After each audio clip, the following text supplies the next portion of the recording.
E aí, já pensou em ganhar muito dinheiro com um canal de corte igual esse daqui que você está assistindo? No primeiro link da descrição temos um aulão para você que quer começar um canal de cortes e faturar muito aqui na internet. Também teremos planilhas que irão te ajudar na hora de organizar a produção do seu canal. Tá esperando o quê? O objetivo real dele é reconstruir o Império Soviético. E o que acontece se ele consegue esse objetivo? Qual é a reação do mundo, na tua opinião? Futurologia. Qual dos objetivos? Qual dos 4? Se ele consegue qualquer objetivo dele. Ó, não, é que ele listou 4 maneiras. Não, vamos lá. Se qualquer um deles, se ele conseguir qualquer um deles, quais são as mudanças? A Europa entra em pânico. A Europa está em pânico. Nós teremos uma corrida armamentista no mundo, principalmente na Europa. Isso já foi demonstrado pela Alemanha, que já saiu a público e disse que vai gastar 100 bilhões de euros em defesa. A Alemanha saiu do seu limbo geopolítico. A Alemanha saiu da sua dormência pacifista. Ela vai gastar com armamento. Lembra um dos objetivos no começo da nossa conversa que eu falei que era manter a Alemanha calma? Isso foi quebrado. A Alemanha virou e falou, não vou ligar o Nord Stream 2, que é o gasoduto que conecta ela com a Rússia. Está dando armas para a Ucrânia, uma coisa que a Alemanha nunca fez, e falou, gastaremos com defesa. E os ambientalistas da Alemanha falaram assim, estamos dispostos a religar usinas de carvão para não depender mais do gás russo. A sociedade alemã fez uma grande quebra nesse momento. Nesse ponto eu entendo que você falava de nacional, que você estava falando, apesar de eu discutir a questão da confiança como conceito, você tem absoluta razão. Por exemplo, essa é uma coisa que muito difícil de acontecer num país como o Brasil pela questão de sua formação histórica. Então, só lembrando o pessoal que está em casa, eles se juntaram, que esse conceito então abriram é muito legal. Bom exemplo para retratar.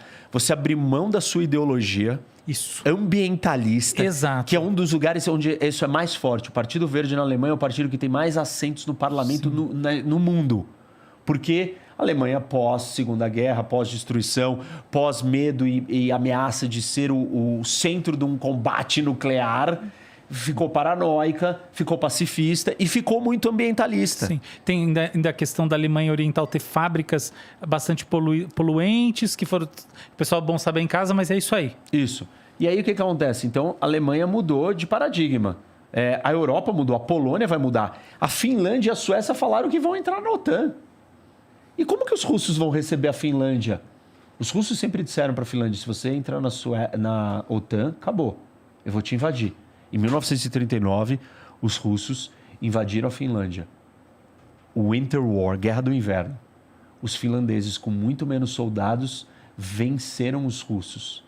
E essa vitória foi conquistada com esquis, toda a sociedade amadora, ninguém sabia nada, perderam 11% do seu território, mas não foram ocupados pelos russos. Foi uma grande derrota de um exército ínfimo, pequeno, de um país nanico, e os russos não conseguiram vencer. E foi uma guerra no inverno, começou em dezembro, debaixo de neve pesada. E a Finlândia vai falar agora, depois disso daqui, vai falar, eu vou entrar na OTAN. E aí o que os russos vão fazer? Esses países aqui todos vão se armar, todos. Polônia vai exigir tropas americanas aqui no nível máximo.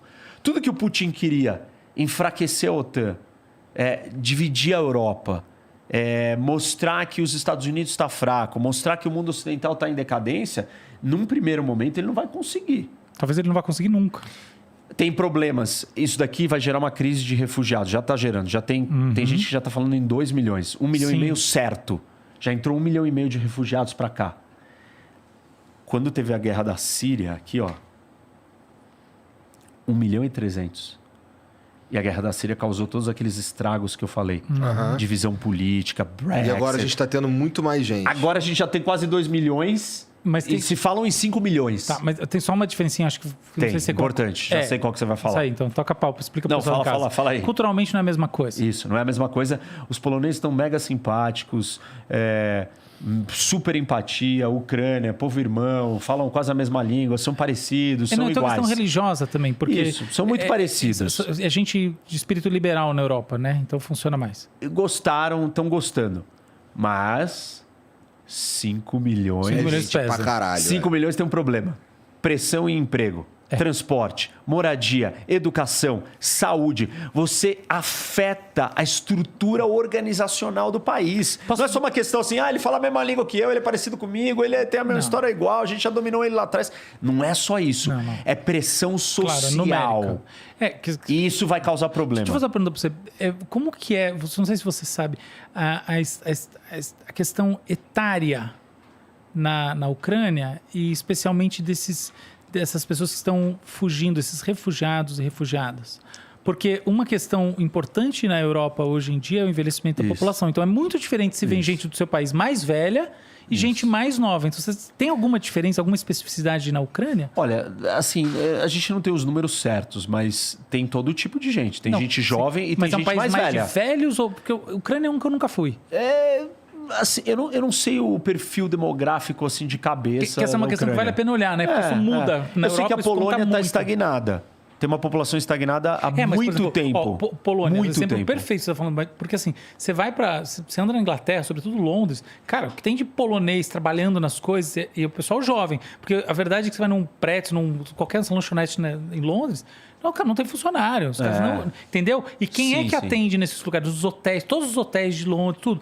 É sempre gente do leste europeu mais jovem. Então tem uma diferença. Existe um espaço para colher mão de obra. A Europa está desesperada atrás de mão de obra. Só que é mão de obra jovem. Então, mas porque é para trabalho essa baixa, mão de obra de pouca saiu em busca de qualificação. oportunidade de vida melhor. Isso daqui é gente fugindo da guerra. Então vem todo tipo de gente. Mas falando assim, uma coisa é você receber gente de 20 anos com baixa qualificação. Para esse povo tem emprego adoidado na Europa. O Google Trends. Outra era se receber de 50. Da Rússia, o número de pessoas procurando visto, passaporte, migrar, explodiu nas últimas semanas. Quem é que está fazendo isso? São os russos jovens. Falando, acabou, esse país acabou. Sim. Tipo, sanção econômica, o cara pirou, o Putin enlouqueceu. A gente não vai sair disso daqui em 10, 15, 20 anos. Não vai resolver isso tão rápido. É uma intuição boa mesmo. Eu faria isso se eu tivesse 20 anos. Então tá explodindo. Agora, aqui tem ataque. Então tem gente mais de outras idades, mais idosos, vindo e migrando. Só que o ponto principal aqui do problema é a questão da sobrecarga social. Isso, que é maior quando você tem pessoas mais velhas, justamente. Isso também. E vai ser problemático. Então a gente não sabe quanto que essa União Europeia vai se manter unida nessa ideia de porque uma das coisas que mitigou um pouquinho a Síria foi que foi um monte de jovem, porque é um país poderia ter sido ainda pior o conflito. Mitigou, mas mitigou assim, na Alemanha porque causou toda a divisão que está na Europa, né? Ascensão de partido neonazista na Alemanha. Não, total. Mas assim, poderia ter sido pior, né? Porque pelo menos assim, na Alemanha, que recebeu muitos sírios, a Alemanha sempre tem muito emprego e tinha muito emprego de baixa qualificação para jovem. Tipo, você atender no coffee shop. Isso aí tem de monte. É só esse ponto que eu estou comentando. Não, assim, a gente não sabe quem...